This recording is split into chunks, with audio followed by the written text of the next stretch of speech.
incredible journey with Mantis began some 30 years ago when I met Adrian Gardner. We were both serving on the board of the Conservation and Tourism Board of the Eastern Cape, or then Cisco.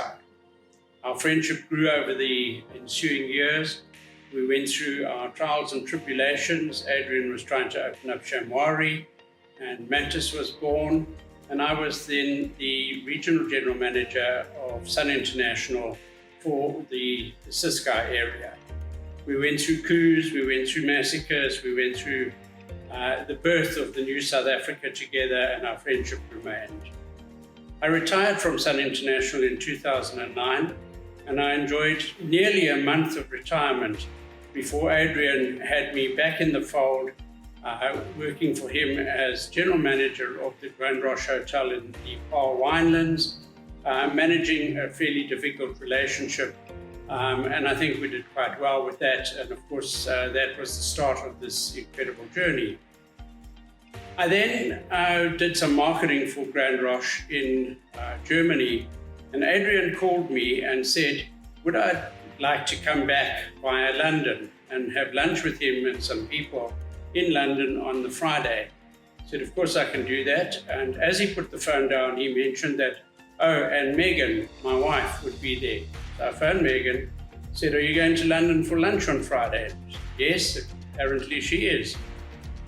We went there, we had lunch, we met some very influential and interesting English investors. And before we knew it, we had been recruited, or I had obviously been successful in my interview, which I didn't know was an interview, to open up a really incredible boutique hotel, 5-star, top end, in a manor house, an ancient manor house built in 1583 in the Cotswolds city of Cheltenham. We moved across there in 2010 and opened up this hotel. I worked with the developers and we eventually brought it into operation in time for the Cheltenham Festival in 2012, March 2012. But along the way, in 2010, the snowfalls of that year, around about the Christmas period, were some of the heaviest ever experienced. And there was so many exciting challenges along that way.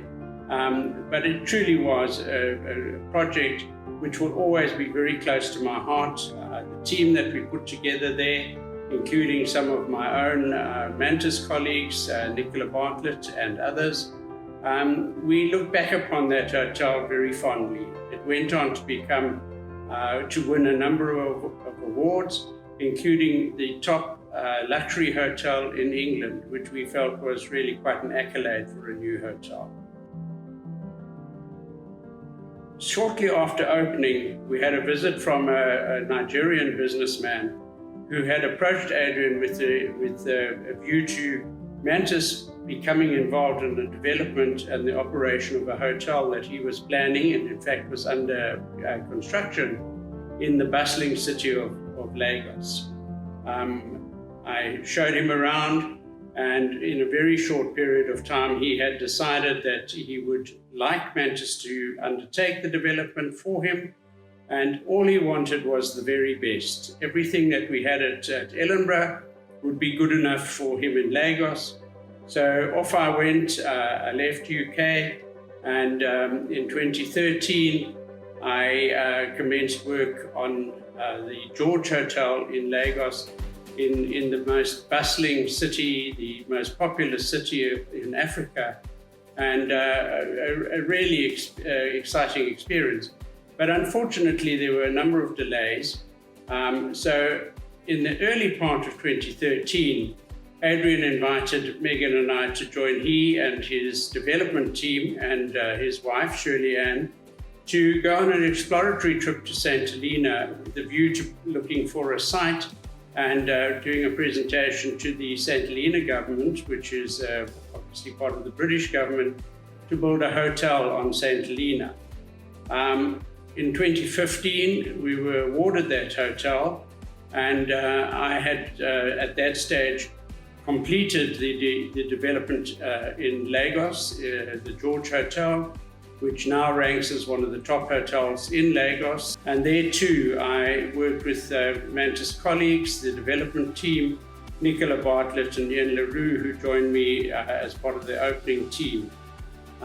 We were there during the Ebola crisis, which obviously added to some of the challenges that we experienced there. 2015, as I say, we were awarded the contract for St. Helena. The St. Helena government at that stage were developing a runway, an airport on the island under construction by Basil Reed, a South African company.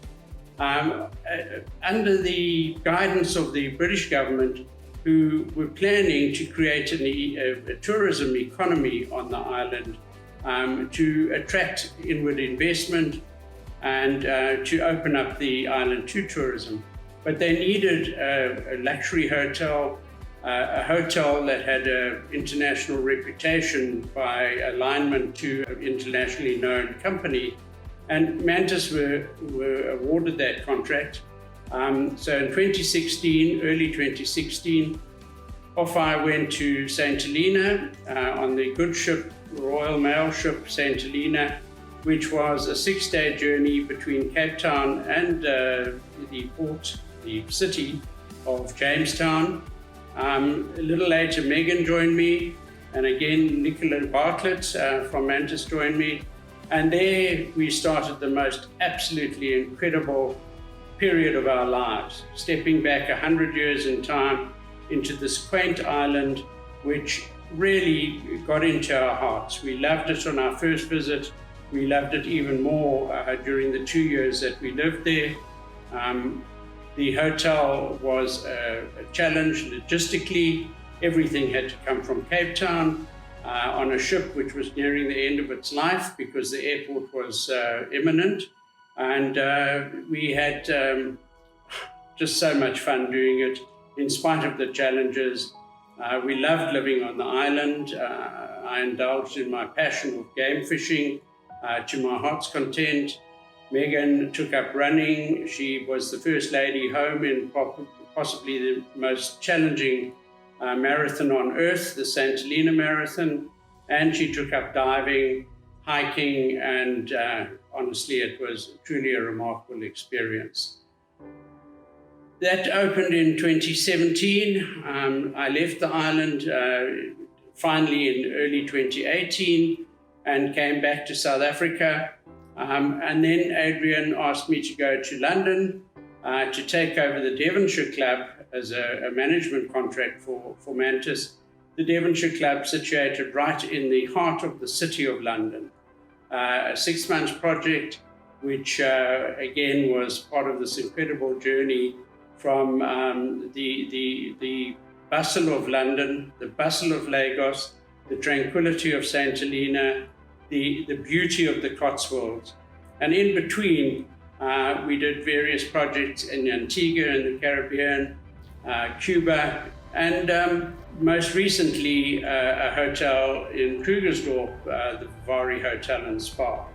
So it really has been an incredible journey for which I thank you from the bottom of my heart, Adrian. No one could have had the final 10 years of their working career with more fulfillment and happiness than working for Mantis and for you, the Gardner family, and the Mantis team. But in conclusion, Adrian, I think you'll agree that behind every man, successful man, stands a woman. And you have certainly exemplified that in your respect for family values and the family. And we would like to pay a tribute to Shirley Ann, who exemplifies that adage of behind every successful man stands a successful woman. And to you, Adrian, and to Shirley Ann, you've been an example to us, an inspiration to us, and we thank you deeply for the journey that we have traveled together, and long may this last. Thank you. Thank you.